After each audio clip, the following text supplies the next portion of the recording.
வேதத்திலே பல வசனங்களிலே நாம் படிக்கலாம். In so many verses in the Bible we can read that we are the God's building. 1 கொரிந்தியர் 3ஆம் அதிகாரம் 9வது வசனத்தை நாம் வாசிக்கிற வேளையிலே, At the time when we read 1 Corinthians chapter 3 verse 9, அந்த இடத்திலே தேவனுடைய மாளிகை என்ற ஒரு பதத்தை நாம் படிக்கிறோம். there we see a term God's building. எபேசியரின் புஸ்தகம் 2வது அதிகாரம் 20வது 21வது வசனத்தை வாசிக்கும்போது, When we read Ephesians chapter 2 verses 20 and 21, இந்த வசனத்திலே அவர் மேல் மாளிகை முழுவதும் இசைவாய் இணைக்கப்பட்டு என்று நாம் படிக்கிறோம். there it is written, it is being built upon him compact together. அவர் மேல் மாளிகை முழுவதும் என்ற ஒரு பதம் இருக்கிறது. There is a term upon him as a whole building. அவர் மேல் என்று சொல்லும்போது இது கிறிஸ்துவின் மேல் இணைக்கப்படுகிறதான ஒரு மாளிகையை வெளிப்படுத்துகிறது. When it is told as a upon him, it is represent that we are being built upon Christ. 1 பேதுருவின் புஸ்தகம் 2ஆம் அதிகாரம் 5வது வசனத்தை நாம் வாசிக்கிற வேளையிலே, When we read 1 Peter chapter 2 verse 5, அங்கே ஆவிக்கேற்றதான மாளிகை என்கிறதான ஒரு பதத்தை படிக்கிறோம். there we see as a spiritual building. கொரிந்தியரின் புஸ்தகத்திலே தேவனுடைய மாளிகை என்ற ஒரு பதம் இருக்கிறது. In book of Corinthians we see as a God's building. எபேசியரின் புஸ்தகத்திலே கிறிஸ்துவின் மாளிகை என்பதை நாம் படிக்கிறோம். In the book of Ephesians we see as a building of Christ. பேதுருவின் புஸ்தகத்திலே ஆவிக்கேற்ற மாளிகை என்று நாம் படிக்கிறோம். In the book written by Peter we see as a spiritual building. இந்த 3 வசனத்திலிருந்து பிதா, குமாரன், பரிசுத்த ஆவியானவர் அவர்கள் வாசம் பண்ணுவது ஒரு மாளிகை என்றுதான் இந்த இடத்திலே நாம் விளங்கிக் கொள்ளலாம். From these 3 verses we can understand Father, the Son and the Holy Ghost, they dwell in this building. நாமும் ஒரு விதத்திலே ஆவிக்குரிய விதத்திலே நாம் ஒரு மாளிகையாய் இருக்கிறோம். நமக்குள்ளே திருத்துவ தேவன் வாசமாய் இருக்கிறார். In a way, spiritually we are seen as a building. The triune God is dwelling in us. ஒரு மாளிகை என்று சொல்லும்போது அதற்கு ஒரு மூலைக்கல் உண்டு. When there is a building, there is a cornerstone. அந்த மாளிகைக்கு ஒரு அஸ்திபார கல் உண்டு. There is a foundation stone for that building. அந்த மாளிகையின் மேல் அந்த மாளிகைக்கு ஒரு ஜீவனுள்ள கல் உண்டு. And there is a lively stone upon that building. அந்த மாளிகையின் மேல் கட்டப்படக்கூடியதான சில கற்கள் உண்டு. And there are certain stones which are being laid up upon that foundation. அதற்கு பிற்பாடு அந்த மாளிகையை தாங்கக்கூடியதான தூண்கள் உண்டு. Also there are pillars which are bearing that building. அந்த மாளிகைக்கு வாசல்கள் உண்டு. And there are doors. மாளிகையாய் காணப்படுகிறதான நமக்கு முதலாவது மூலைக்கல் அவசியமா இருக்கிறது. We who are seen as a building, first of all, we require a cornerstone. ஒரு மாளிகை கட்டப்பட வேண்டுமானால் அதற்கு ஒரு அஸ்திகாரத்திற்கான குழியை நோண்டுகின்றார்கள். When a building is built, first of all, they dig the foundation. அதிலே முதலாவது போட கற்கள் தான் மூலைக்கல் என்று சொல்வது. The stone which is laid first is known as a cornerstone. இந்த மூலைக்கல் ஆண்டவராகிய இயேசு கிறிஸ்துவை வெளிப்படுத்துகிறது. And this cornerstone represents the Lord Jesus Christ. மத்தேயு சுவிசேஷம் 21வது அதிகாரம் 42வது வசனத்திலே நாம் வாசிக்கிறோம். We read that in Matthew's Gospel, chapter 21, verse 42. வீடு கட்டுகிறவர்களால் ஆகாதென்று தள்ளின கல்லே மூலைக்கு தலைக்கல்லாயிற்று என்று நாம் வாசிக்கிறோம். There we read the stone which was rejected by the builders, it became the chief cornerstone. இந்த இடத்திலே ஆண்டவராகிய இயேசு கிறிஸ்து ஒரு மூலைக்கல்லாய் காணப்படுகின்றார். In this place the Lord Jesus Christ is seen as a cornerstone. மூலைக்கல்லாய் அவர் எவ்விதமாக மூலைக்கல்லாய் மாற்றப்பட்டார்? How was he made as a cornerstone? வேதம் சொல்கிறது ஆண்டவராகிய இயேசு கிறிஸ்து ஒரு மூலைக்கல்லாய் இருக்கிறார் என்று. Bible says the Lord Jesus Christ is a cornerstone. இயேசு கிறிஸ்து எப்படி மூலைக்கல்லாய் மாற்றப்பட்டார்? How was Jesus Christ transformed as a cornerstone? வேத வசனத்தின்படி ஆகாதென்று தள்ளின கல்லே அது மூலைக்கு தலைக்கல்லாயிற்று என்று வாசிக்கிறோம். According to the Bible, the stone which was rejected became the chief cornerstone. வீடு கட்டுகிறவர்களால் ஆகாதென்று அவர் தள்ளப்பட்டார். He was rejected as a stone by the builders. வீடு கட்டுகிறவர்கள் என்ற ஒரு பதம் இருக்கிறது. இவர்கள் யார்? And there is one term called the builders. Who are they? பரிசேயரும் வேதபாரகரும் அக்காலத்திலே வீடு கட்டுகிறவர்கள் என்று அழைக்கப்பட்டார்கள். The Pharisees and the scribes were called as the builders in those days. இவர்கள் ஆண்டவராகிய இயேசு கிறிஸ்துவை அவர்கள் புறக்கணித்தார்கள். These people rejected the Lord Jesus Christ. இவர்கள் புறக்கணித்தபடியினால் இவர்கள் கிறிஸ்துவினால் தேவனால் ஆண்டவராகிய இயேசு கிறிஸ்து தெரிந்து கொள்ளப்பட்டார். Because he was rejected by them, the Lord Jesus Christ was chosen by God. ஆகாதென்று தள்ளின கல்லே மூலைக்கு தலைக்கல்லாயிற்று. The stone which was rejected became the chief cornerstone. ஆண்டவராகிய இயேசு கிறிஸ்து எப்படி ஒரு மூலைக்கல்லாக மாறினார்? How did the Lord Jesus Christ become a chief cornerstone? மற்ற ஜனங்களின் மூலமாக அவர் ஆகாதவர் அல்லது வேண்டப்படாதவர் என்று புறக்கணிக்கப்பட்ட ஒரு சூழ்நிலையில் இருந்தார். And he was in a situation, he was rejected and rejected by others, that he is useless. அப்ப சபை என்று காணப்படுகிறதான நாமும் கூட ஒரு புறக்கணிக்கப்படக்கூடியதான ஒரு சூழ்நிலையிலே காணப்பட வேண்டும். We who are seen as a church, we must be in a rejected state. மற்றவர்களால் நாம் ஆகாது அல்லது வேண்டப்படாதவர்கள் என்று ஒரு தள்ளக்கூடியதான ஒரு சூழ்நிலையிலே காணப்பட வேண்டும். We must be in a position that we may be rejected by others, that these are useless. எல்லா சூழ்நிலையிலும் நம்ம எல்லாரையும் தூக்கி மேன்மையா வச்சுக்கிட்டு எப்போது நம்மள உயர்த்தியே வச்சுக்கிட்டு நல்லா பேசிட்டே இருக்கணும் அப்படின்னு நம்ம நினைக்க கூடாது. We should not think that at all times others would praise us and appreciate us and they have to exalt us. நாமும் கூட ஒரு புறக்கணிக்கக்கூடியதான ஒரு சூழ்நிலை, தள்ளப்படக்கூடியதான ஒரு சூழ்நிலை நம்முடைய வாழ்க்கையில அவசியம்தான். In our life also we need an abandoned state. இயேசு கிறிஸ்து எப்போது ஆகாதவென்று தள்ளப்பட்டாரோ அன்றைக்கு தான் சபைக்கு அவர் மூலைக்கு தலைக்கல்லாய் மாற்றப்பட்டார். When the Lord Jesus Christ was rejected as useless, he became the cornerstone for the church. நம்மையும் கூட மற்றவர்கள் புறக்கணிக்க வேண்டும், நம்மையும் மற்றவர்கள் தள்ள வேண்டும், வெறுக்க வேண்டும். இப்படிப்பட்டதான ஒரு சூழ்நிலை நமக்கு வரும்போதுதான் கர்த்தர் நம்மை தமக்கென்று வேறுபிரித்துக் கொள்வார். As far as we are concerned, others must reject us, others must despise us, and others must throw us useless. Only then the Lord will choose us. எல்லாரும் நம்ம கூட இருந்துட்டு எப்பொழுது நம்மள வாழ்த்திக்கிட்டு எப்போது நம்ம மேன்மையா நினைச்சுக்கிட்டே இருந்தோம்னா கர்த்தரால் நாம் தெரிந்து கொள்ளப்பட முடியாது. If all people are around us and if they keep on praising us and appreciating us, we cannot be chosen by the Lord. ஆண்டவராகிய இயேசு கிறிஸ்து உயிரோடு ஜீவிக்கிறதான காலகட்டத்திலே அவரை நேசித்தவர்கள் கூட புறக்கணிக்கக்கூடியதான ஒரு சூழ்நிலை ஏற்பட்டது. When the Lord Jesus Christ was living in this world, even the people whom they loved him more also rejected him. வேதத்திலே பேதுருவை நாம் எடுத்துக்கொள்ளும்போது, In the Bible, when we consider Peter, பேதுருவை ஆண்டவராகிய இயேசு கிறிஸ்து அதிகமாகவே நேசித்தார். the Lord Jesus Christ exceedingly loved Peter. இவர்கள் எல்லாரிலும் நீ என்னை அதிகமாக நேசிக்கிறாயா என்று கேட்டார். He asked Peter saying, "Oh Peter, do you love me more than all these?" அவன் ஒப்புக்கொண்டான், நான் உண்மையாகவே நான் உம்மை அதிகமாக நேசிக்கிறேன். He said, "Yes Lord, I love thee more." இவனுடைய ஆரம்ப காலத்திலும் கூட ஆண்டவர் மேலே அன்புடையவனாய்த்தான் இருந்தவன். Even in the beginning time, he had a lot of love for the Lord. ஆனால் ஒரு குறிப்பிட்ட காலம் வருகிறதான வேளையிலே நான் அவரை அறியேன் என்று சொன்னான். But when a particular time came, he said, "No, I do not know Jesus." நான் அவரை அறியேன் என்று சபிக்கவும் சத்தியம் பண்ணவும் தொடங்கினான் என்று நான் வாசிக்கிறோம். We see in the word of God, he started to curse and swear saying, "No, I do not know Jesus." இயேசு கிறிஸ்துவை பேதுரு நன்றாக அறிந்திருந்தான், ஆனால் அவனோ புறக்கணிக்கிறான் இயேசு கிறிஸ்துவை. Peter knew very well about the Lord Jesus Christ, but still he rejects the Lord Jesus. அதுபோல நம்மை நேசிக்கக்கூடியவர்கள், நம்மிடத்திலே நன்றாக பழகக்கூடியவர்கள், நம்மிடத்திலே உதவியை எதிர்பார்த்தவர்கள், உதவியை வாங்கி கொண்டவர்கள், அவர்களும் கூட நம்மை புறக்கணிக்கக்கூடிய ஒரு சூழ்நிலை ஏற்படும். In the same way, the people who loved us more, people who received so many goodness from us, and they obtained help from us, the situation will come, they will also hate us. மற்றவர்கள் நம்மை புறக்கணிக்கிறார்களே அப்படின்னு நினைச்சு நம்ம வேதனைப்படவே கூடாது. We should never grieve thinking that others are rejecting us. எப்பொழுது மற்றவர்கள் நம்மை புறக்கணிக்கிறார்களோ அப்போது கர்த்தர் நம்மை தெரிந்து கொள்கிறார். Only when the others are rejecting us, at the time the Lord is choosing us. வேதத்திலே லேயாளை பற்றி நாம் படிக்கும்போது, In the Bible, when we study about Leah, லேயாள் அற்பமாக எண்ணப்பட்டாள். and Leah was despised. அடுத்த வார்த்தையிலே என்ன இருக்கின்றது? In the next word, what do we see? கர்த்தர் அவளை நினைத்தருளினார் என்று நாம் வாசிக்கிறோம். There we read, the Lord remembered her. அவர் லேயாள் யார் மூலமாக அற்பமாக எண்ணப்படுகின்றாள்? And by whom she was despised? தன்னுடைய சொந்த சகோதரியின் மூலமாக அவள் அற்பமாக She எண்ணப்படுகின்றாள். was despised by her own sister. இவள் அற்பமாய் எண்ணப்பட்டபடியினால் கர்த்தர் அவளை நினைத்தருளினார் என்று In the வாசிக்கின்றோம். Bible we see, because she was despised by others, the Lord remembered her. லேயாளுக்கு ஆண்டவர் குமாரர்களை கொடுத்தார்.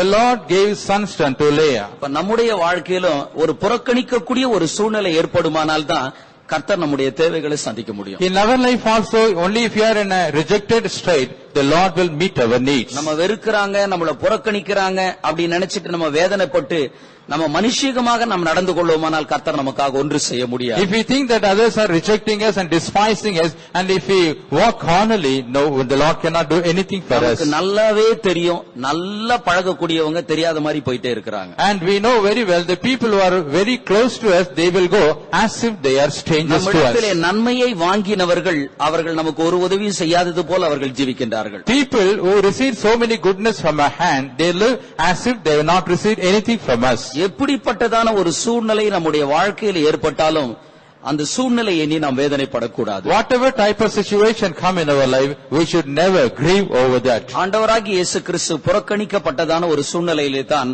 அவர் மூலைக்கல்லானார் என்று நாம் வாசிக்கிறோம். We see in the word of God, the Lord Jesus Christ in a state of being rejected, he became the headstone of the corner. அடுத்தது ஒரு மாளிகை உண்டாவதற்கு மூலைக்கல்லோடு கூட சேர்ந்த ஒரு அஸ்திபார கல் அவசியமா இருக்கிறது. Not only that, to build the building along with the cornerstone, there is a need of foundation stone. அதாவது ஒரு மாளிகை எப்படி கட்டப்படுகிறது என்பதை தான் நான் வரிசையாக சொல்லி வருகின்றேன். Now I tell you one by one that how a building is being built. முதலாவது அதிலே ஒரு மூலைக்கல் வைக்கப்படுகிறது. First of all, a cornerstone is laid in that. இந்த மூலைக்கல்லோடு கூட சேர்ந்து அதிலே அஸ்திபார கற்கள் வைக்கப்படுகிறது. Along with this cornerstone, the foundation stones are laid upon them. இந்த அஸ்திபார கற்கள் என்று சொல்வதுதான் என்ன?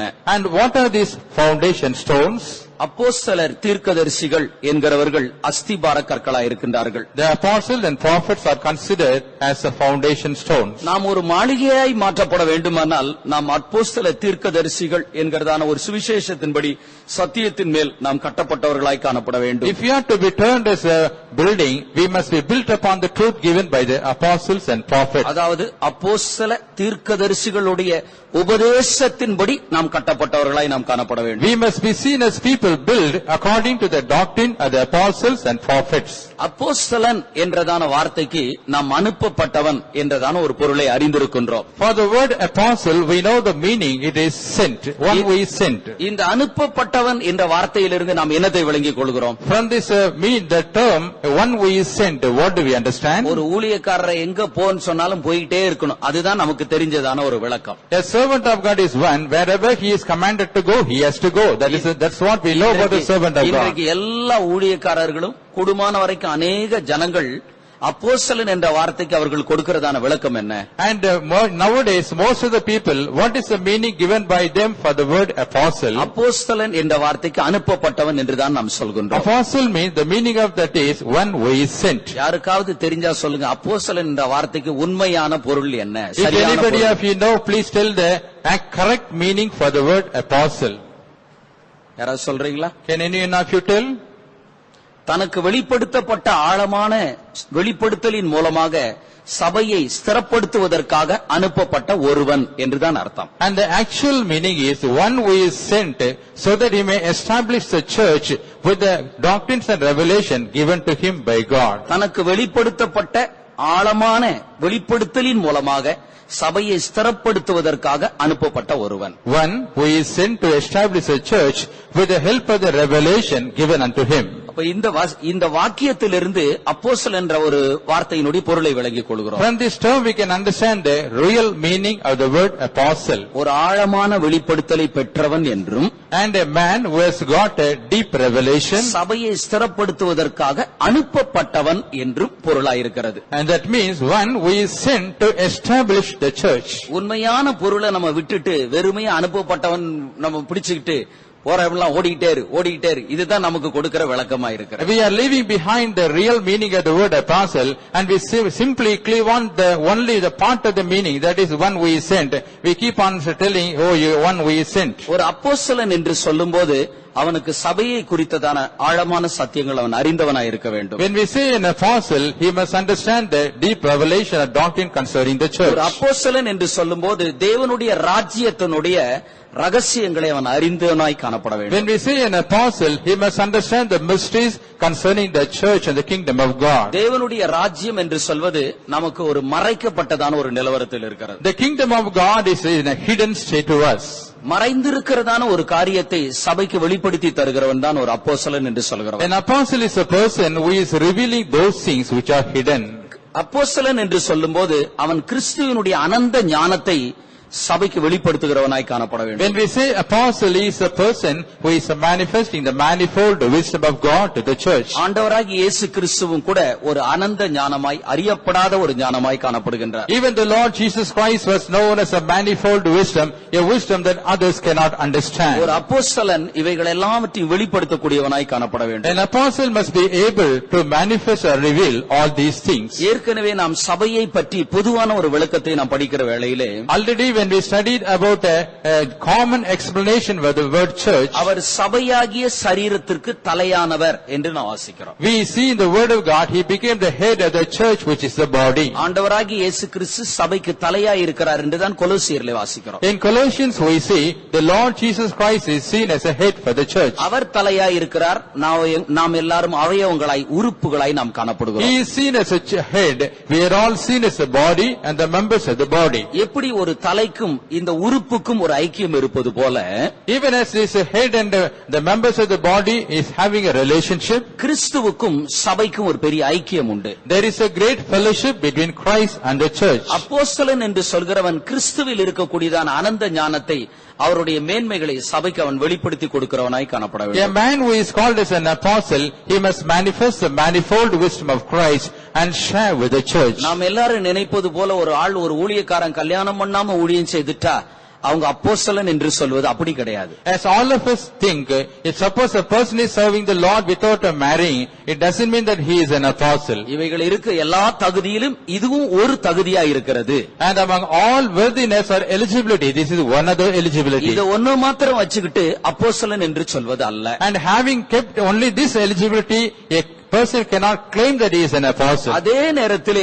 ஒரு ஊழியக்காரன் ஊழியத்துக்கு ஆரம்பிச்ச உடனே அவன் அப்போஸ்தலன் என்று அழைக்கப்பட மாட்டான். At the same time, a servant of God, as soon as he starts his ministry, he cannot be called as an apostle. அப்போஸ்தலன் என்று சொல்வது அவனுடைய ஊழியத்தினுடைய முதிர்ச்சியை வெளிப்படுத்துகிறது. When we say apostleship, it shows the maturity of his ministry. நான் இந்த ஊழியத்தை செய்கிறேன் என்றால் ஆரம்பத்திலே நான் இந்த அப்போஸ்தலன் என்று அழைக்கப்பட முடியாது. If suppose I am doing this ministry, in the very beginning, I cannot be called as an apostle. அப்போஸ்தலனாகிய பவுல் தன்னை பற்றி என்ன சொல்கின்றார்? When Apostle Paul says about himself, அப்போஸ்தலனாகும்படிக்கு அழைக்கப்பட்டவன் என்று தன்னை பற்றி சொல்கிறார். he is introducing himself saying, I am a person who has been called to become an apostle. ஊழியத்திற்கென்று தன்னை அர்ப்பணித்து ஊழியம் செய்கின்றார். And he is surrendering himself and doing the ministry of the Lord. ஆனால் தன்னை பற்றி சொல்லும்போது அப்போஸ்தலனாகும்படிக்கு தன்னை அழைக்கப்பட்டவன் என்று சொல்கின்றார். But when he says about himself, he says, he is a person who is called to become an apostle. அப்போஸ்தலனாகும்படிக்கு ஆண்டவர் அவரை அழைத்து கொண்டு வந்திருக்கின்றார். The Lord called him that he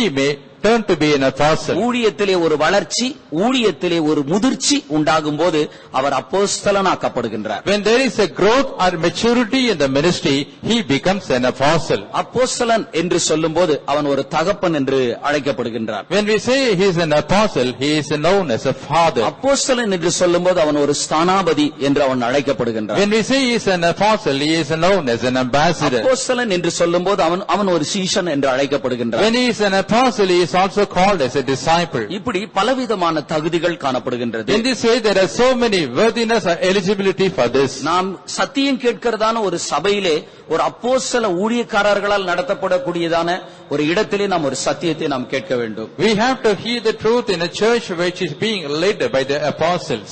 அடுத்தது தீர்க்கதரிசிகள் என்று நாம் வாசிக்கின்றோம். Next we see as the prophets.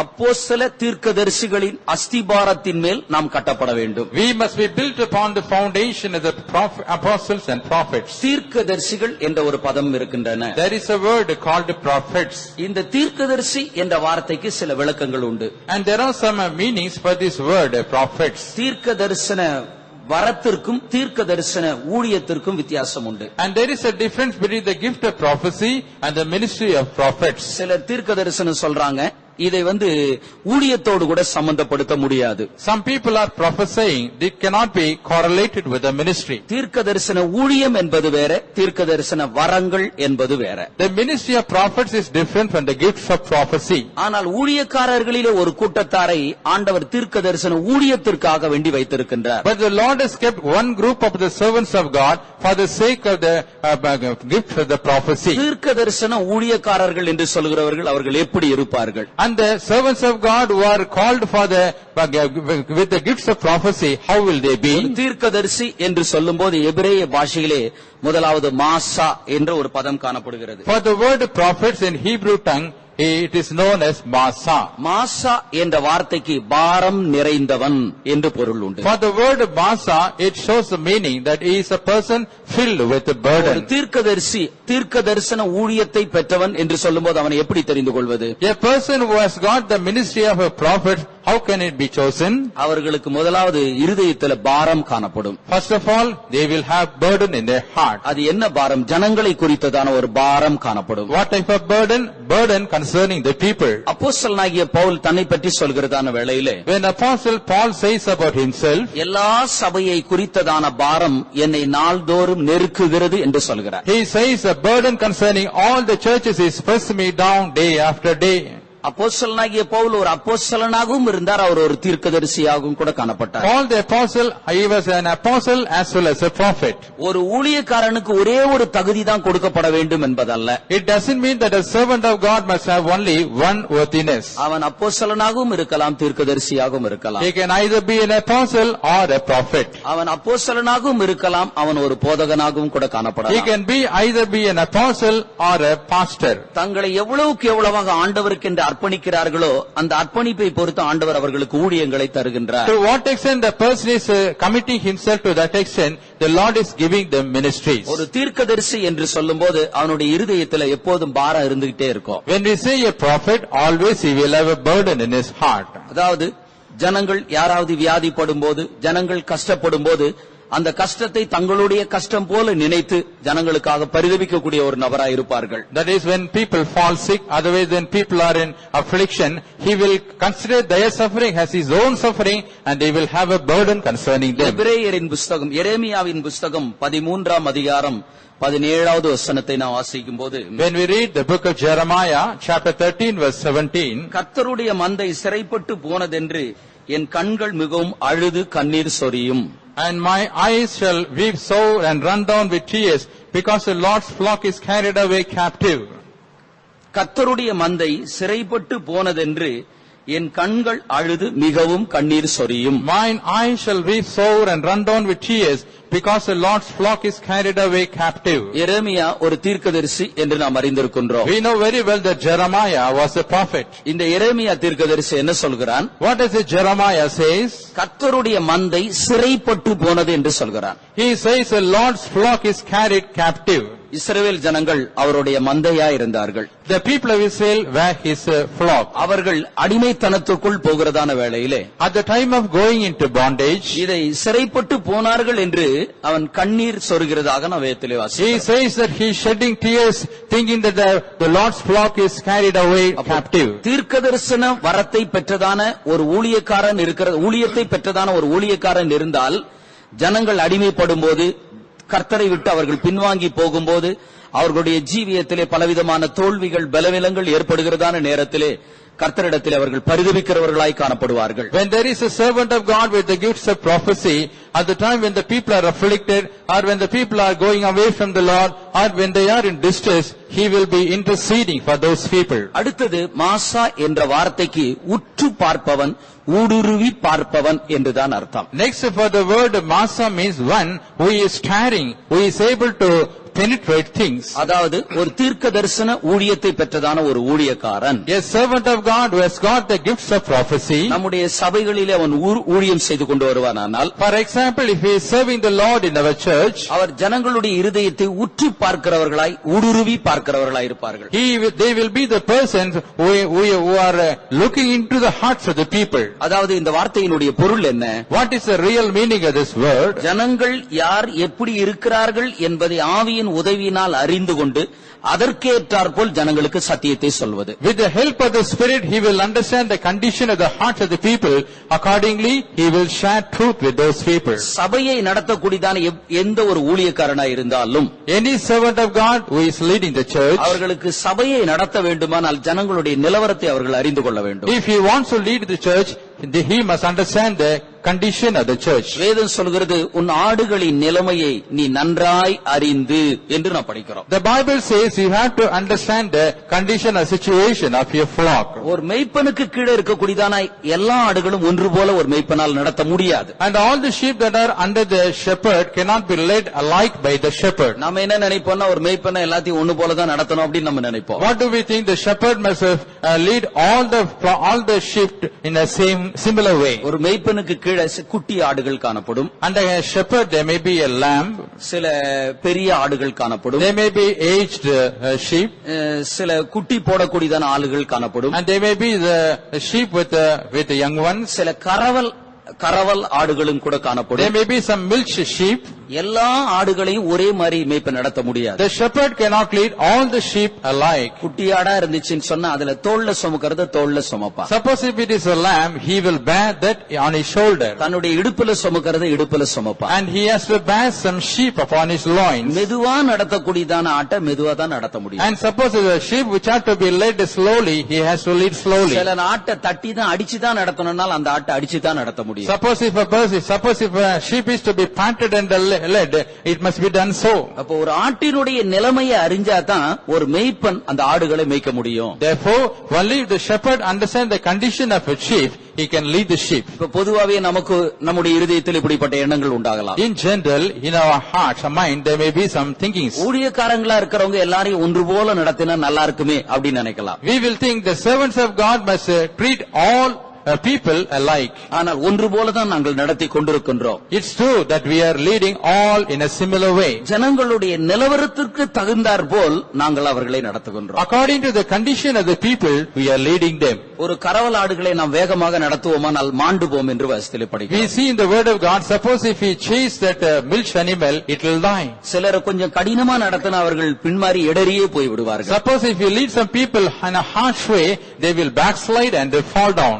அனுசரிச்சு போகிறவர்களே சிலரை அனுசரித்து போக வேண்டியதா இருக்கும். And we have to get along with certain people according to their situation. சிலரை கண்டிப்போடு நடத்த வேண்டியதா இருக்கும். And we have to deal with certain people strictly. அப்போ ஒரு தீர்க்கதரிசி என்று சொல்கிறவன் அவன் ஊடுருவி பார்க்கக்கூடியவனா இருக்கிறான். Therefore, the person who is called as a prophet is able to see through the hearts of the people. அவர்களுடைய இருதயத்தினுடைய தன்மையை அறிந்து அதற்கு ஏற்றாற்போல் அவர்களை நடத்தக்கூடியவன் தான். He will be able to understand the condition of the hearts of the people and he will guide them accordingly. அடுத்தது தீர்க்கதரிசி என்றதான வார்த்தைக்கு நாபா என்ற ஒரு பதம் காணப்படுகிறது. Next, for the word prophet, there is a term called Naba. NABBA என்ற வார்த்தைக்கு உணர்ச்சி வசப்பட்டு பேசுதல். And Naba means speaking with emotion. அல்லது கடினமான வார்த்தைகளை பேசுதல். Otherwise, speaking harsh words. ஒரு ஊழியக்காரனை தீர்க்கதரிசியினுடைய வரத்தை பெற்றவன் அல்லது ஊழியத்தை பெற்றவன் என்று எப்படி தெரிந்து கொள்வது? How can we identify a person that he is a servant of God with a spirit of prophet, with a gift of prophecy? அவருடைய வாயினுடைய வார்த்தையிலே கடினமான வார்த்தை காணப்படும்.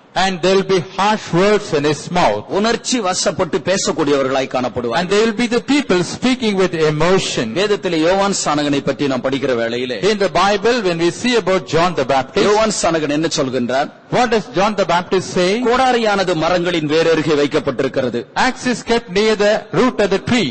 நல்ல கனி கொடாத மரமெல்லாம் வெட்டுண்டு அக்கினியிலே போடப்படும் என்று சொல்கிறார். He says the trees that does not bring forth good fruits will be hewn down and cast into the fire. ஜனங்களுக்கு வரக்கூடியதான நியாய தீர்ப்பை பற்றி கண்டிப்பாக சொல்கின்றார். He is speaking sternly about the judgment that will come upon the people. ஏசாயா தீர்க்கதரிசி இஸ்ரவேல் ஜனங்களை பற்றி என்ன சொல்கின்றார்? The prophet Isaiah, what does he say about the people of Israel? மாடு தன் எஜமானையும் கழுதை தன் ஆண்டவனின் முன்னனையும் அறியும். And the ox know its owner and the ass its master's crib. என் ஜனமோ இஸ்ரவேலோ அறிவில்லாமலும் உணர்வில்லாமலும் இருக்கிறது என்று சொல்கிறார். He says, oh my people Israel is without knowledge. இது கொஞ்சம் கடினமான ஒரு வார்த்தையை போலதான் இருக்கின்றது. And it appears as if this is a harsh word. மாடுக்கு கூட எஜமானை தெரியும். Even an ox knows its owner. கழுதைக்கு கூட ஆண்டவனின் முன்னணையை தெரியும். Even the ass knows its master's crib. மாடுக்கும் கழுதைக்கு இருக்கக்கூடிய அறிவு கூட உனக்கு இல்ல அப்படின்னு இஸ்ரவேல் ஜனங்களை சொல்கிறார். He is indirectly telling, oh Israel, you do not have the knowledge of wisdom that an ass or an ox have. அப்போ தீர்க்கதரிசன ஊழியத்தை பெற்றதான ஒரு ஊழியக்காரனுடைய வாயில ஒரு உணர்ச்சி வசப்படியதான ஒரு வார்த்தைகள் காணப்படும். Therefore, in the mouth of the servant of God who has got the gift of prophecy, he will have a harsh word. சபையில யார் வந்து ஊழியம் செய்தாலும் அவர்களுடைய ஊழியம் என்ன என்பதை நாம் முதலாவது பகுத்தறிய வேண்டும். Whoever come in and serve the Lord in the church, first of all, we have to discern what type of ministry is being done by him. அவர்கள் சபைக்கு என்னவாக கொடுக்கப்பட்டிருக்கிறார்கள் என்பதை நாம் அறிய வேண்டும். We have to understand as what they are given for the church. அவர் அப்போஸ்தலனா என்று நாம் ஆராய்ந்து பார்க்க வேண்டும். We have to understand and examine whether he is an apostle. ஒரு தீர்க்கதரிசியா, மெய்ப்பரா, போதகரா, சுவிசேஷகரா என்று நாம் அறிய வேண்டும். We have to understand and know that whether he is an evangelist or a pastor or a teacher. நாம் அவரை யார் என்று நாம் அறிந்து கொள்வோமானால் நமக்கு கூட அவர்களோடு கூட இசைஞ்சு போறதுக்கு ரொம்ப சுலபமாய் காணப்படும். If we are able to identify that who he is, it will be very convenient for us to go along with him. அவர்களை நாம் யார் என்று அறியாதபடினால தான் அவங்க அப்படி இருந்தாங்க, இவங்க அப்படி இருக்கிறாங்க அப்படின்னு நம்மளால பிரிச்சு பார்க்க முடியும், நம்மளால விளங்கிக் கொள்ள முடியாத ஒரு சூழ்நிலை. Because we are not able to understand the servant of God who is serving in the church, we are having so many ideas regarding the servants of God who worked earlier. அப்போ ஒரு மாளிகை என்று சொல்லும்போது அந்த மாளிகைக்கு ஒரு மூலைக்கல் வேண்டும். Therefore, when we see a building, there must be a cornerstone for that building. இந்த மூலைக்கல்லோடு கூட சேர்ந்ததான ஒரு அஸ்திபார கல் வேண்டும். Along with that cornerstone, there must be foundation stones. இந்த அஸ்திபார கல் போட்ட பிற்பாடு, After laying these foundation stones, இந்த மாளிகைக்காக கட்டப்படுகிறதான கட்டடங்கள் இருக்கிறது. and the building that there is superstructure that is built upon the foundation, இந்த கட்டடங்கள் ஜீவனுள்ள கல் என்று அழைக்கப்படுகிறது. and this building, this structure is known as a lively stone. ஆண்டவராகிய இயேசு கிறிஸ்து ஜீவனுள்ள கல்லாய் இருக்கிறார் என்று வாசிக்கிறோம். We see in the word of God, the Lord Jesus Christ is seen as a living stone. அதே நேரத்தில் உங்களையும் என்னையும் பற்றி வேதம் சொல்கிறது, நாம் ஒரு ஜீவனுள்ள கற்களாய் இருக்கின்றோம். At the same time, the Bible tells about you and me that we are the living stones. இந்த ஜீவனுள்ள கற்கள் ஒன்றின் மீது ஒரு கல் வைக்கிறதான வேளையில் அந்த கட்டடமானது எழுப்பப்படுவது போல, Even as the living stones are laid one upon the other, the superstructure is coming up.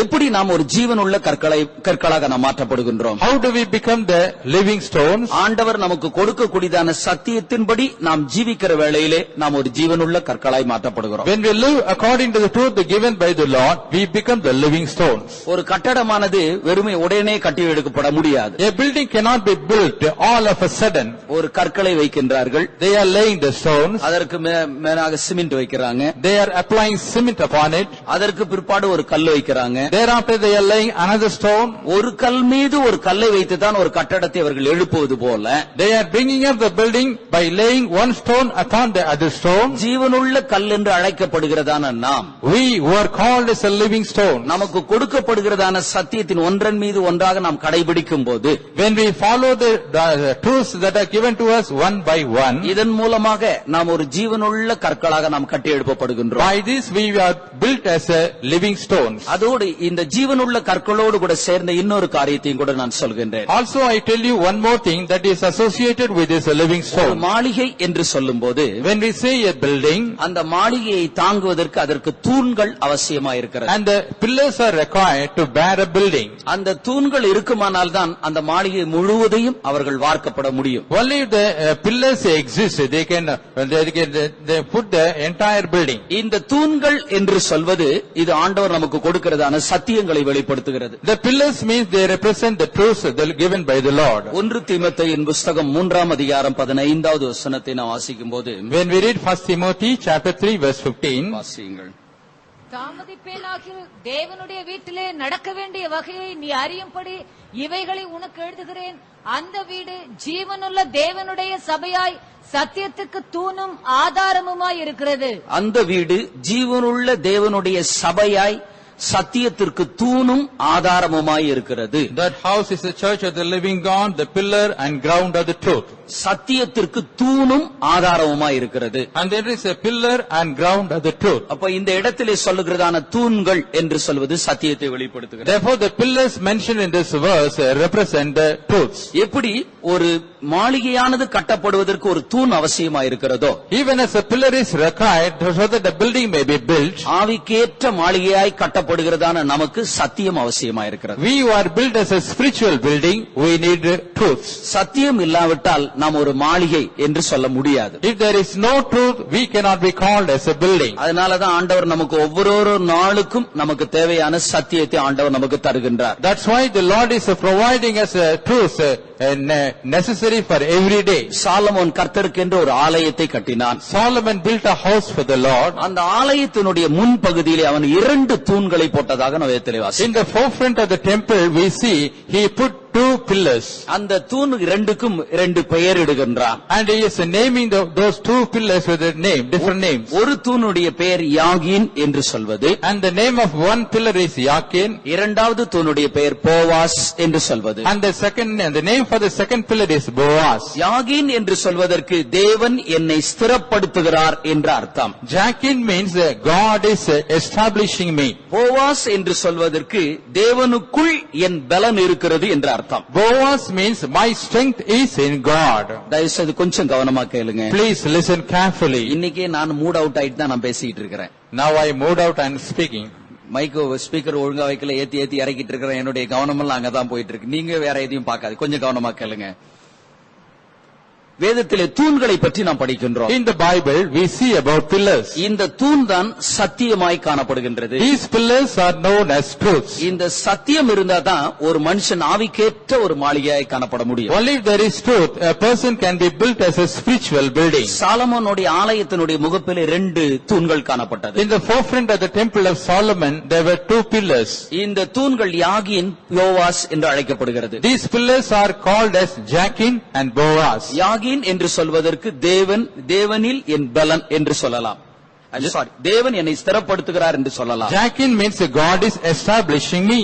Boaz என்று சொல்வதற்கு தேவனுக்குள் என் பலன் இருக்கிறது என்பது. The word Boaz means my strength is in God. நாம் தூணை போன்று ஒரு சத்தியம் நமக்குள்ளே காணப்படுமானால், when we have a truth within us like a pillar, நாம் சத்தியத்திலே நாம் ஸ்திரப்பட்டவர்களாய் நாம் காணப்படலாம். we can be established in the truth. நமக்குள்ள சத்தியம் இருக்குமானால், if there is truth within us, ஆவிக்குரிய வாழ்க்கையில ஒரு ஸ்திரமான ஒரு ஜீவியத்தை நாம் செய்யலாம். in a spiritual life we can lead an established life. நமக்குள்ள சத்தியம் இல்லாவிட்டால் ஒரு ஸ்திரமில்லாத ஒரு வாழ்க்கை தான் நமக்குள்ள இருந்துகிட்டே. If we don't have truth within us, we will have an unstable life. அடுத்தது நமக்குள்ளே சத்தியம் இருக்குமானால் நாம் தேவனுக்குள்ளே பலனுள்ளவர்களாய் நாம் காணப்படலாம். And the next, if we have truth in us, we will have strength in God. சத்தியம் இல்லாத ஒரு மனிதனுக்குள் ஒரு பலன் ஆவிக்குரிய வாழ்க்கையில் ஒரு பலன் இருக்கவே இருக்காது. A man who is not having truth in himself, he will not have a strength in spiritual life. ஆண்டவருக்குள்ள ஸ்திரப்படணும்னாலும் சரி, ஆண்டவருக்குள்ள பலப்படணும்னாலும் சரி, நமக்கு சத்தியம் அவசியமா இருக்கிறது. If we are to be established in the Lord,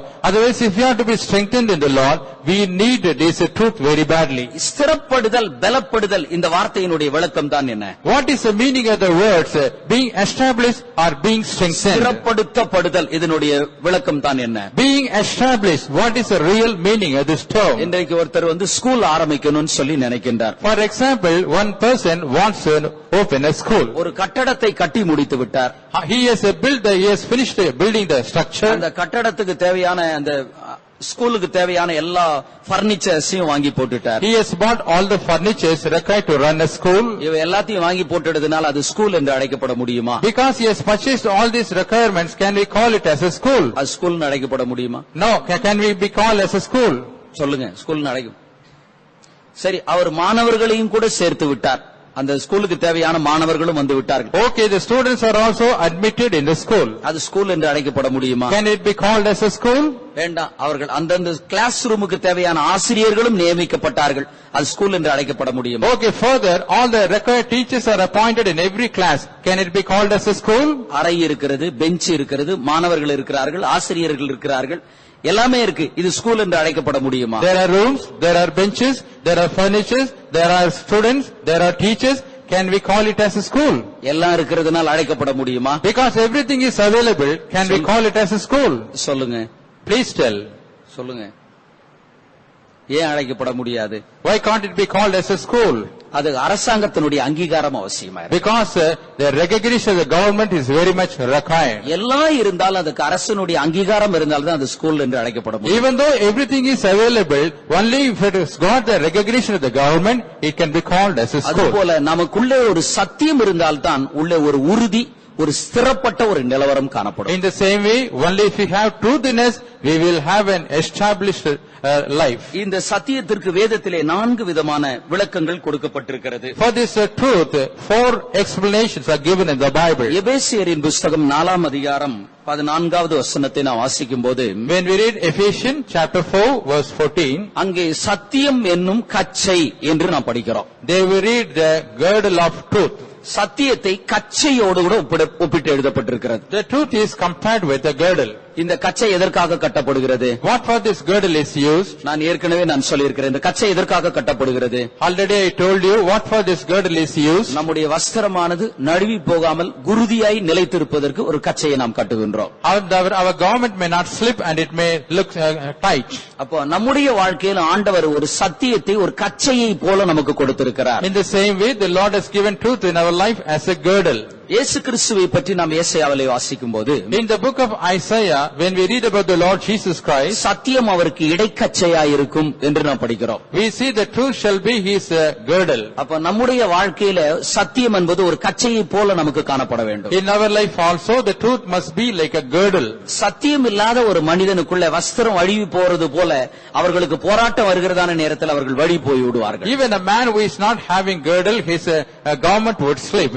In the same way, when problems comes, they will also fall down. நம்முடைய இருதயத்திற்குள்ளே சத்தியம் நிலைத்திராவிட்டால், And suppose unless the truth established in our heart, நமக்குள்ளே சில போராட்டங்கள் வருகிறதான வேளையிலே நாம் நிலைத்திராமல் வழுவி போய் விடுவோம். when some struggles come in our life, we cannot be established, we will fall down. இயேசு கிறிஸ்து என்ன சொன்னார்?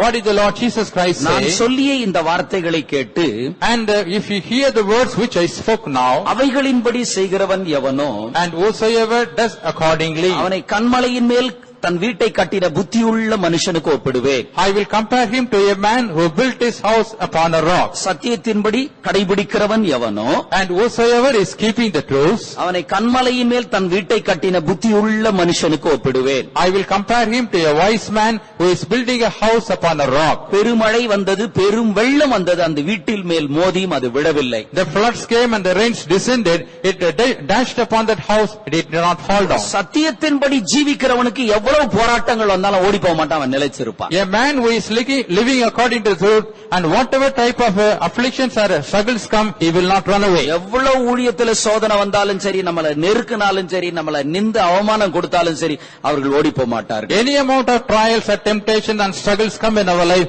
he will not flee. இயேசு கிறிஸ்துவினுடைய சத்தியத்தை கேட்டதான் அநேக ஜனங்கள் ஓடி போய் கொண்டே இருந்தார். Many people who heard the truth from the Lord Jesus, they ran away from him. பேதுரு சொல்றான், எல்லாரும் போயிட்டாங்களே அப்படின்றான். Peter said, Lord, everyone has gone away. இயேசு சொல்றார், நீயும் போய்விட மனதாய் இருந்தால் போ என்று சொல்கிறார். And Jesus said unto Peter, if you also want to go, you can very well go. பேதுரு சொல்கிறான், நித்திய ஜீவ வசனம் உம்மிடத்தில் உண்டே.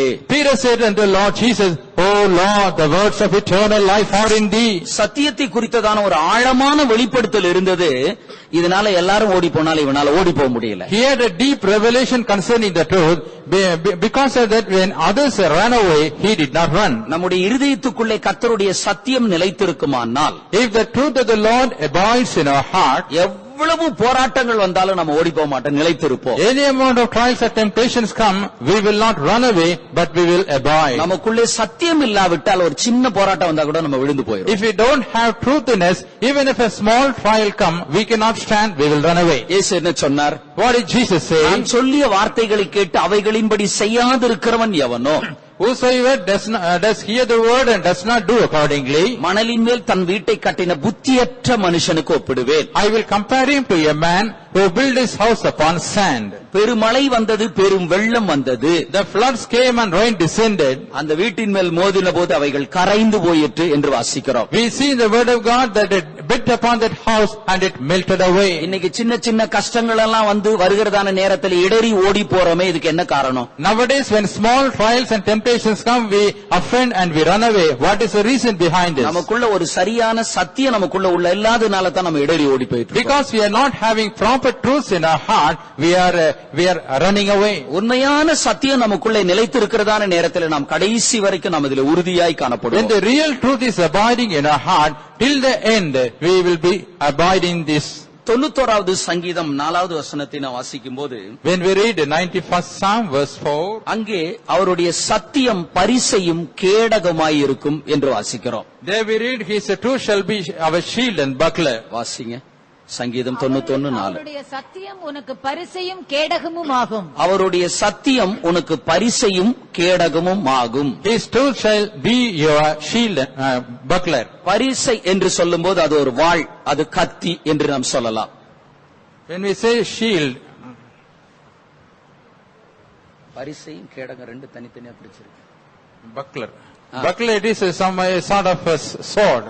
அவருடைய சத்தியம் உனக்கு பரிசையும் கேடகமாய் காணப்படும். His truth shall be your shield and buckler. இந்த கேடகம் அப்படின்னு சொல்லும்போது எதிராளி நம்மள தாக்குறதான நேரத்தில் அதை தற்காக்க கூடியதான ஒரு ஆயுதமா இருக்கு. The shield is a weapon by which we can protect ourselves when the enemy is assaulting us. பரிசை என்று சொல்லும்போது எதிராளிகளை தாக்கக்கூடியதான ஒரு ஆயுதம் தான். And buckler is something with which we can attack the enemies. நமக்குள்ளே சத்தியம் காணப்படுமானால், If truth is seen within us, இந்த சத்தியத்தின் மூலமா நம்மையும் நம்ம தற்காத்துக் கொள்ளலாம். with this truth we can preserve ourselves. நமக்கு விரோதமாய் எழும்பக்கூடியதான எல்லா விதமான சத்துருவினுடைய வல்லமைகளையும் கூட எதிர்த்து நாம் போராடலாம். Also we can strive against all the powers which are working against us. சத்தியத்தின் மூலமா தான் கர்த்தர் நமக்கு ஒரு சத்துருவை மேற்கொள்ளக்கூடியதான ஒரு ஆயுதத்தை தருகின்றார். Only by the truth the Lord is giving a weapon to attack our enemies. யோவான் சுவிசேஷம் 17ஆம் அதிகாரம் 17வது வசனத்தை வாசிக்கும்போது, When we read John's Gospel, chapter 17, verse 17, நான் உங்களுக்கு சொன்னதான சுவிசேஷம் சத்தியம் உங்களை பரிசுத்தமாக்கும் என்று சொல்கிறார். he says, the truth that I told unto you will sanctify you. ஆண்டவர் நமக்கு கொடுக்கக்கூடியதான சத்தியம் எப்படிப்பட்டதாயிருந்தாலும், And the truth given by the Lord, whatever type it may be, இந்த சத்தியம் நமக்குள்ளே ஒரு பரிசுத்தத்தை உண்டாக்குகிறது. and the truth will create a holiness in us. சத்தியத்தை கேட்க கேட்க அல்லது கடைபிடிக்க இது நமக்குள்ளே ஒரு பரிசுத்தத்தை உண்டாக்குகிறது. The more we hear the truth, that will create a sanctification in us. யோவான் சுவிசேஷம் 8ஆம் அதிகாரம் 32வது வசனத்தை வாசிக்கும்போது, When we read John's Gospel, chapter 8, verse 32, சத்தியத்தை அறிவீர்கள், சத்தியம் உங்களை விடுதலையாக்கும் என்று நாம் படிக்கிறோம். there we read, you shall know the truth, and the truth shall set you free. அப்போ சத்தியமானது நமக்கு ஒரு விடுதலையை தருகின்றது. Therefore the truth brings a deliverance for us. சத்தியத்தினாலே நமக்கு ஒரு விடுதலை உண்டாகிறது. And by the truth we are getting a deliverance. சத்தியத்தின் மூலமாக நமக்கு ஒரு பரிசுத்தம் உண்டாகிறது. By the truth we are having a sanctification. சத்தியத்தின் மூலமாக கேடகத்தை போல ஒரு பாதுகாவல் உண்டாகிறது. By the truth, like a shield, we are having a protection. சத்தியமானது நமக்கு ஒரு கச்சையை போல நமக்கு காணப்படுகிறது. The truth is seen as a girdle in our loins. அப்போ நம்ம ஒவ்வொருவருக்கும் சத்தியமானது ஒரு இடைக்கச்சையை போன்று காணப்பட வேண்டும். Therefore the truth must be seen as a girdle for every one of us. எவ்வளவுக்கு எவ்வளவு ஒரு கிறிஸ்தவனுடைய வாழ்க்கையில சத்தியம் இருக்கோ அதை பொறுத்து தான் கர்த்தர் ஒரு மனுஷன் உயர்த்துறதும் தாழ்த்துறதும். To what extent a Christian is having truth in his life, only accordingly the Lord will either exalt him or abase him. ஆண்டவர் நமக்கு கொடுக்கிற சத்தியத்தின்படி நாம் ஜீவிக்கிறதான நேரத்தில் ஆண்டவர் 1000 தலைமுறைக்கு ஆண்டவர் நமக்கு இரக்கம் செய்கிறார். When we live according to the truth given to us by the Lord, for 1000 generations the Lord will extend his mercy. நமக்கு மாத்திரமல்ல, நமக்கு பின்வரக்கூடியதான சந்ததியாருக்கும் ஆண்டவர் தயவு செய்கின்றார். Not only for us, even for our posterity, our seed, the Lord will show his mercy. நாம் அவருடைய வார்த்தையின்படி நாம் ஜீவிக்காத போது அது நமக்கு சாபமாய் முடிகிறது அப்படின்னு எபிரேயர் 6ஆம் அதிகாரத்திலே நாம் படிக்கின்றோம். In Hebrews chapter 6 we read that when we don't live according to the truth, it becomes a curse. England தேசத்திலே ஒரு வயது முதிர்ந்தவர் இருந்தார். In the land of England there was an aged person. அவர் அதிகமாக வேதத்தை வாசிக்கிறவராய் இருக்கின்றார். And he was a person who is reading Bible exceedingly. வேதத்தை வாசித்து அந்த வேத வசனத்தின்படி அவர் ஜீவிக்கக்கூடிய ஒரு நபர்தான். And he was a person who is reading the word of God and living according to it. ஆனால் அவருடைய இருதயத்திலே ஒரு நல்ல ஒரு வாஞ்சையும் விருப்பமும் காணப்பட்டது. But in his heart he had a very good desire and liking. தன்னை போல மற்றவர்களும் வேதத்தை வாசிக்க வேண்டும், மற்றவர்களும் வேதத்தை கைக்கொள்ள வேண்டும் என்று அவர் நினைத்தார். He thought that like him others also must read the Bible and keep the Bible. மற்றவர்களை எப்படி வேதத்தை வாசிப்பதற்கு ஊக்கப்படுத்துவது என்று யோசித்துக் கொண்டிருந்தார். He was thinking how to encourage others to make them to read the word of God. ஒரு நாள் இந்த இங்கிலாந்து தேசத்தில் இருந்தார் இந்த வயதானவருக்கு ஒரு பிறந்த நாள் வந்தது. One day the man was in the land of England. He had a birthday fell. அந்த பிறந்த நாள் அன்றைக்கு தன்னுடைய வீட்டிலே வேலை செய்கிறதான எல்லாருக்கும் பரிசு கொடுக்க வேண்டும் என்று நினைத்தார். On the day of his birthday he wanted to give a gift to all the servants who were working in that house. ஒவ்வொருவரையாய் தன்னுடைய வீட்டிற்கு அவர் அழைத்தார். He called all of them one by one to his house. வீட்டின் table மேல 100 bound, அதாவது அந்த நாட்டினுடைய பணத்தை அவர் வைத்தார். He kept 100 pounds upon the table, that is money of that country. இன்னொரு பக்கத்துல வெறும் வேதாகமத்தை அவர் வைத்தார். On the other side he kept Bible. தன்னுடைய வீட்டிலே வேலை செய்கிறதான ஒவ்வொருவரையும் பார்த்து உனக்கு என்ன வேணுமோ, எனக்கு பிறந்த நாள் என்ன வேணுமோ எடுத்துக்கோ அப்படின்னு சொல்றார். Looking at the servants who are working in that house, he said, today is my birthday, whatever gift you want from the table, you can pick up. தன்னுடைய வீட்டிலே தோட்ட வேலை செய்கிறதான அவனை பார்த்து உனக்கு என்ன வேணும் எடுத்துக்கோன்னு சொல்றார். He looked into the gardener and said, oh gardener, what gift do you want? You can pick from the table. அந்த தோட்ட வேலை செய்யறவன் இவரை பார்த்து சொல்றான், எனக்கு வேதம் பைபிள் வாசிக்கிறதுக்கு எனக்கு நேரம் இல்ல, அதனால வேண்டி நான் இந்த பணத்தை எடுத்துக்கிறேன்னு சொல்லிட்டு அவன் பணத்தை எடுத்துக்கிட்டான். The gardener said, Master, I do not have time to read the Bible, therefore I want to take this pound. அடுத்தது காவல்காரன் வந்து அந்த இடத்துல வந்து நிற்கின்றான். Next, the watchman came and stood before the master. காவல்காரன்ட்ட உனக்கு என்ன வேணுமோ எடுத்துக்கோ அப்படின்னு The சொன்னான். master said unto the watchman, oh watchman, what gift you want? You can pick from the table. காவல்காரன் சொல்றான், எனக்கு கண்ணு கொஞ்சம் மங்கலா இருக்கு, நாளுக்கு நாள் கண் பார்வை குறையுது, இந்த பைபிள் எடுத்துட்டு போனா இதை என்னால வாசிக்க முடியாது, நானும் பணத்தை எடுத்துக்கிறேன்னு சொல்லிட்டு அவனும் பணத்தை எடுத்துக்கிட்டான். He said, my eyes are getting dim day after day, I cannot read the Bible clearly, therefore I want to take this pound. அடுத்து சமையல்காரன் வர்றான். சமையல்காரன் உனக்கு என்ன வேணும் அப்படின்னு சொல்லி கேட்கிறார். Next, the cook came. The master is asking, oh cook, what do you want? You can take. சமையல்காரன் சொல்றான், என்னுடைய நண்பர் இடத்துல ஒரு பைபிள் இருக்கு, எனக்கு தேவையானால் நண்பன்ட்ட நம்ம வாங்கி படிச்சுக்கிறேன், எனக்கு பைபிள் வேணாம், எனக்கும் பணம் வேணும், அவனும் எடுத்துக்கிறான். The cook said, I have got a friend, he is having a copy of the Bible, I can read the Bible from him, therefore I want to take this pound. அந்த வீட்ல குழந்தைகளை பராமரிப்பதற்கென்று ஒரு தாயார் காணப்படுகின்றார். And there was an aged mother to take care of the little children. அவர்களை பார்த்து சொல்றார், உனக்கு என்ன வேணும் நீ எடுத்துக்கோ அப்படின்னு சொல்றார். Looking unto her, the master said, what do you want? You can take from the table. அந்த அம்மா என்ன சொல்றாங்க அப்படின்னா, என்னுடைய சின்ன வயசு முதற்கொண்டு என்னுடைய தாயார் வேதாகமத்தை பற்றி நல்லா கற்றுக் கொடுத்திருக்காங்க, எனக்கு வேதத்தை பற்றியதான நல்ல அறிவு இருக்கு, எனக்கு பைபிள் வேணாம், எனக்கு பணம் வேணும்னு அவங்களும் பணத்தை எடுத்துக்கிட்டாங்க. And that mother said, from my childhood onwards, my mother would teach me about the Bible, so I have a good knowledge about the Bible, therefore I don't want Bible, I want to take the pound. இப்படி அவருக்கு தெரிஞ்சவங்க எல்லாரையும் வர்றவங்க எல்லாம் இப்படி தனக்கு பணம் வேணும்னு சொல்லி வாங்கிட்டு போயிட்டே இருக்கிறாங்க. So all the servants of his household came and took a pound. கடைசியாக அவருடைய வீட்டுக்கு நியூஸ் பேப்பர் போடக்கூடியதான ஒரு பையன் வருகின்றார். Finally, a newspaper boy came to his house. அவனும் கிழிந்து போன ஒரு வஸ்திரத்தோடு அவருடைய வீட்டுக்கு காலையில வர்றான். He is coming to his house in the morning with a torn garment. அந்த பையனை கூப்பிட்டு சொல்றாரு, இன்னைக்கு எனக்கு பிறந்த நாள், உனக்கு ஏதாவது பரிசு கொடுக்கணும்னு நினைக்கிறேன், வா வீட்டுக்குன்னு கூப்பிட்டு போறார். Looking into that boy, that master said, today is my birthday, I want to give a gift to you, please come to my house. 100 bound இருக்கு, இந்த பக்கத்துல பைபிள் இருக்கு, உனக்கு என்ன வேணும் அப்படின்னு சொல்லி He கேட்கிறார். is asking that boy saying, on the one side there is 100 pound, and the other side there is a holy Bible, which one you want? இந்த பக்கத்துல ஒரு பைபிள் காணப்படுகிறது. And the one side there was a holy Bible. அந்த நாளிலே அரை பவுண்டுக்கு 6 Bible வாங்கலாமா? In those days for half pound 6 Bibles can be purchased. அப்போ ஒரு பைபிளினுடைய விலை என்ன அப்படின்றது நீங்களே கணக்கிட்டுக் கொள்ளுங்க. Therefore you can understand what is the cost of one Bible. ஒரு பக்கத்துல 100 பவுண்ட் காணப்படுகிறது. And the one side there was 100 pounds of money. இன்னொரு பக்கத்துல வெறும் வேதாகமும் மாத்திரம் காணப்படுகிறது. And the other side only Bible is seen. இந்த பையன் கிழிந்த வஸ்திரத்தை தான் போட்டிருக்கிறான். This boy was wearing a torn garment. உனக்கு என்ன வேணுமோ நீ எடுத்துக்கோ அப்படின்னு சொல்றார். The master said unto him, whatever you want, you can take from the table. அதற்கு இவன் என்ன சொல்கிறான்? What did that boy say for that? என்னுடைய அம்மா உயிரோடு இருக்கும்போது இப்படி சொல்லி கொடுத்திருக்கிறாங்க. When my mother was living, she has told me like this. வேதம் என்று சொல்வது பொன்னையும் வெள்ளியை காட்டிலும் உயர்ந்தது என்று சொல்லியிருக்கிறாங்க. And she has told me the Bible is better than gold and silver. இந்த பணத்தை காட்டிலும் எனக்கு வேதம் தான் உயர்ந்ததாய் தெரிகிறது அப்படின்னு நினைச்சு அவன் பைபிளை எடுத்துட்டான். He said, I consider this Bible something precious than this gold or money. Therefore he took Bible. இந்த பைபிளை எடுத்த உடனே இவருக்கு மிகவும் ஒரு பெரிய சந்தோஷமா இருந்தது. When that boy picked up the Bible, the master was very, very happy. இந்த ஒரே ஒரு பையன் மாத்திரம் தான் வேதாகமத்தின் மேல் இவ்வளவு விருப்பம் உடையவனா இருக்கிறானே அப்படின்னு நினைச்சார். He was thinking, only this poor boy is having this much liking for the Holy Bible. அந்த பையனை இந்த நபர் அவர் அதிகமாய் தட்டி கொடுத்து அவனை வாழ்த்தினார். And this master patted that boy and appreciated him. ஆனால் மற்றவர்கள் எல்லாரும் இவனை கேலியாக நினைத்துக் கொண்டிருக்கிறார்கள். But others just despised him.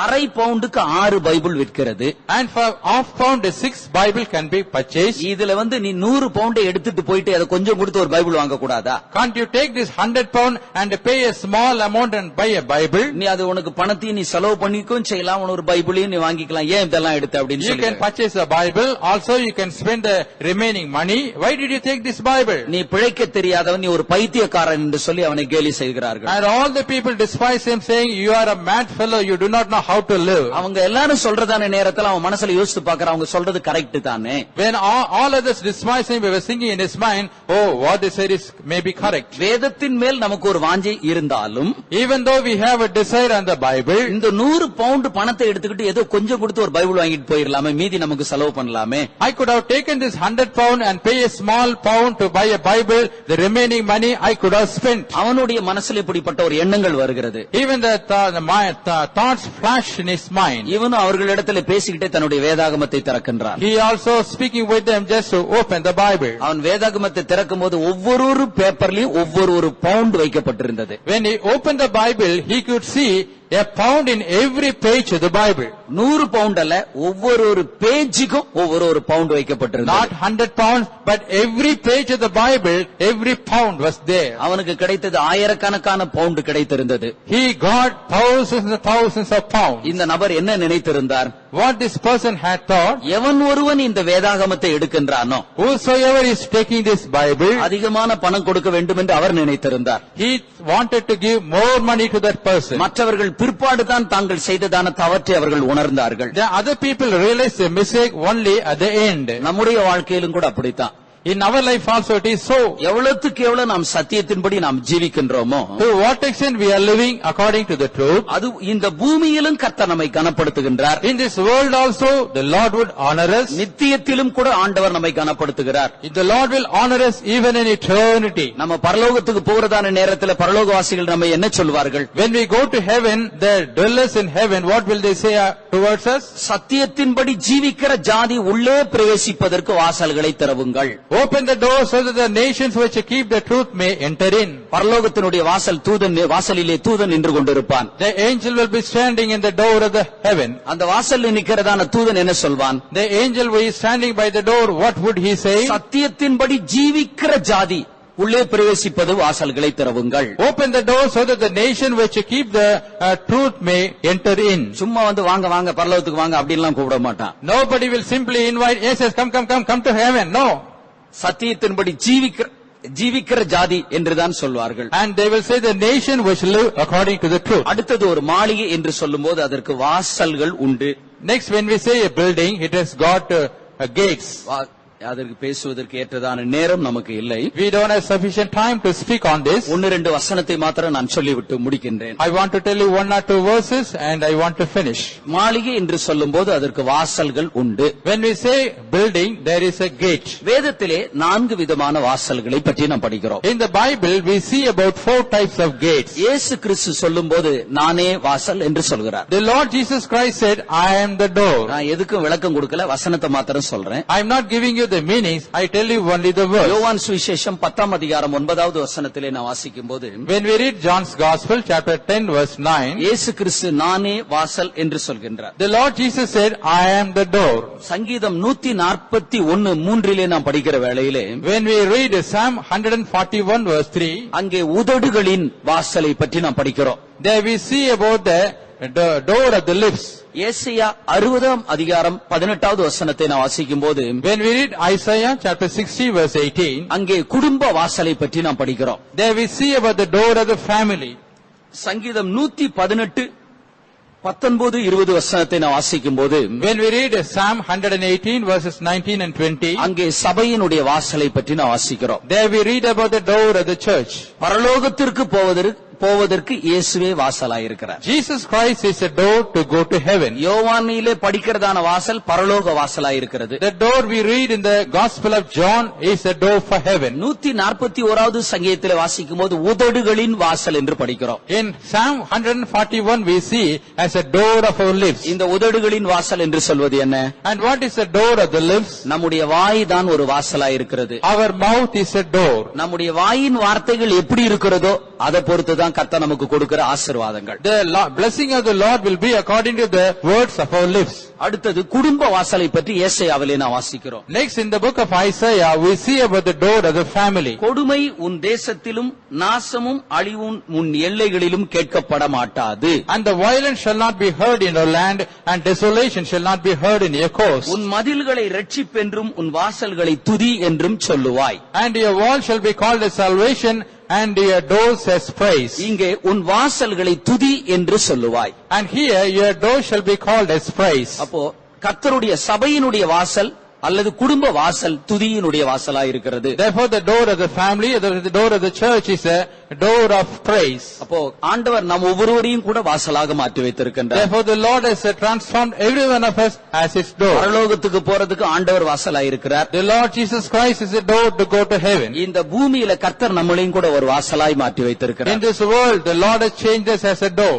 அருமையானவர்களே, நாம் ஒரு மாளிகையாய் நாம் காணப்படுகிறோம். Beloved, we are seen as a building. இந்த மாளிகைக்கு ஒரு மூலைக்கல் அவசியம். For this building it requires a cornerstone. மாளிகைக்கு ஒரு அஸ்திபார கல் அவசியம். A foundation stone is required for this building. மாளிகைக்கு ஜீவனுள்ள கல் அவசியம். And the living stone is required for this building. ஒரு மாளிகை என்று சொல்லும்போது அதற்கு தூண்கள் அவசியம். When we say a building, the pillars are necessary for that. மாளிகை என்று சொல்லும்போது அதற்கு வாசல் அவசியமாயிருக்கிறது. When we say building, the doors are necessary for that. கர்த்தர் நம்ம ஒவ்வொருவரையும் மாளிகையா மாற்றி வச்சிருக்கிறார். The Lord has changed every one of us as a building.